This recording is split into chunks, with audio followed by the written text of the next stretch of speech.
So today I want to read to you a few scriptures, and I want you to listen to what's similar about all of them. What is the common thread that runs through them all? Listen. If you are the Son of God, command these stones to become bread. If you are the Son of God, throw yourself down. If you are the Son of God, come down from the cross.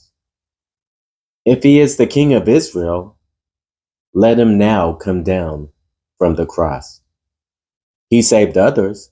Let him save himself if he is the Christ, the chosen of God. If you are the King of the Jews, save yourself. So many of you might be familiar with those scriptures. They're all temptations to Christ. The first two, we have Jesus in the wilderness. Satan comes to him.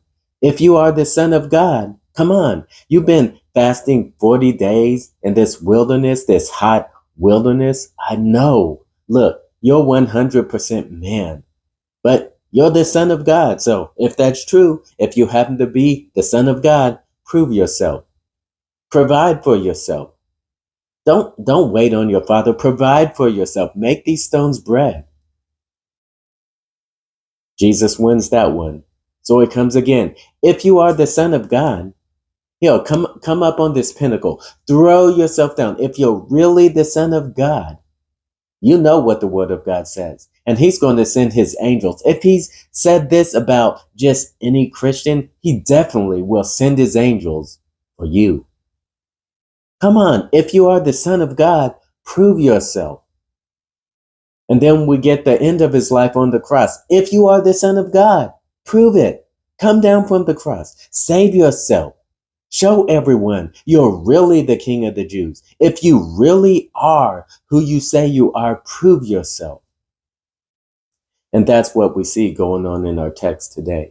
Romans chapter 8, verse 9. Remember, Paul has just been telling these Christians, look, guys, this is how those in the flesh conduct themselves. But you are not in the flesh. You are in the spirit. Don't conduct yourself like that. You have a new identity. You have a new mind. You have a new consequence. You have a new relationship. You have a new possibility. You are not in the flesh. And in verse 9, we read this, but you are not in the flesh, but in the spirit. If indeed the Spirit of God dwells in you. You hear that if. So what is Paul doing here? I mean, he's been telling them, he just told them, but you are not in the flesh, but in the spirit. Then he says, if indeed the Spirit of God dwells in you. So what's going on? Is Paul losing confidence? Is he saying, look, I thought you guys were not in the flesh, but in the spirit, but now I have my doubts. And I'm saying, well, if the Spirit of God dwells in you, is that what's going on? No, not at all. Remember those texts regarding Christ?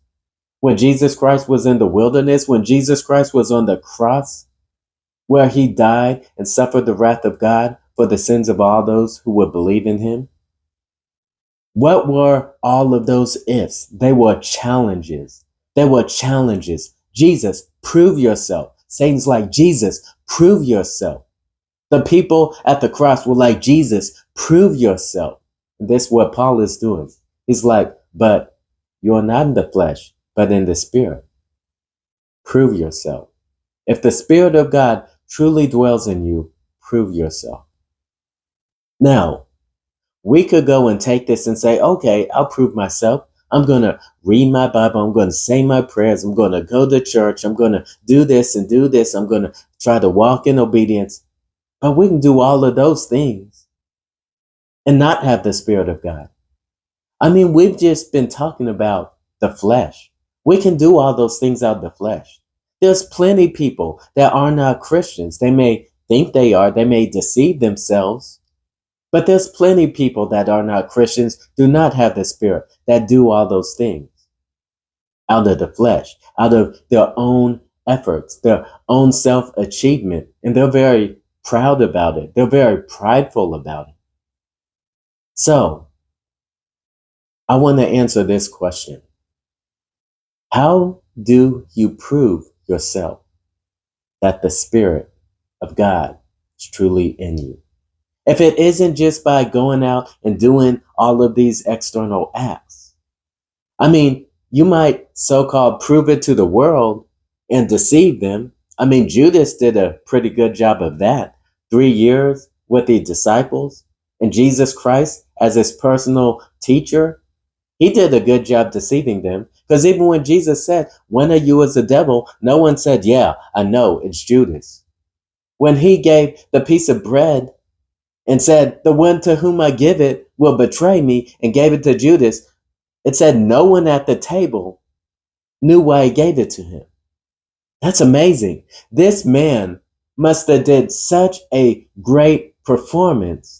It was so great that it deceived them so much that when Jesus said, "This is him," they were like, I can't even believe that. I mean, could it be possible that Judas looked like the most obedient one out of them all? I mean, that's amazing. But anyway, like we said, it's not about going out and doing all these things. So how do you prove yourself that the Spirit of Christ is in you?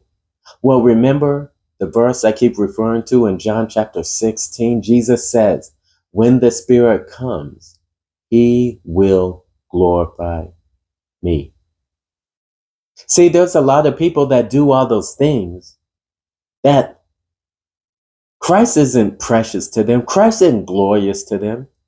Yeah, they're like, "Oh, Jesus, yeah, he's the Son of God. He came, he died, he rose again. And I believe all that. So I'm going to heaven. So now let me get to work. Now let me go to church. Now let me read my Bible. Now let me try to show mercy to others," and so on and so forth.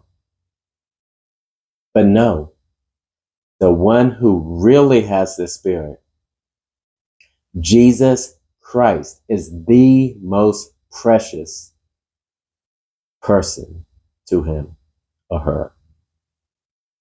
So let me ask you, is Jesus Christ glorious in your eyes?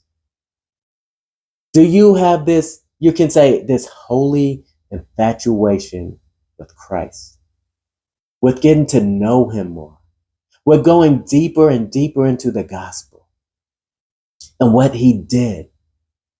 That though he was equal with God, he was God the Son. He is God the Son. He was God the Son, yet he laid aside all of his heavenly privileges and he came into this sin cursed world and he lived the perfectly righteous life you could not live and I could not live. Through everything he suffered, he was obedient, even to the point of death on the cross, where he endured the wrath of man poured out, but that was nothing compared to the infinite wrath of God for your sin and my sin, if you believe in him, if you have committed your life unto him. And he rose on the third day, and now he sits at the right hand of God. He prays for you. He prays for me. He keeps us in his hand.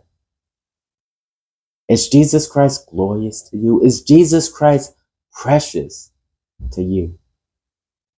For this is evidence of the Spirit, because the Spirit makes him precious. Or is Jesus Christ just like, "Hey, I'm glad he did those things to me, so I don't have to go to hell. I'm good"?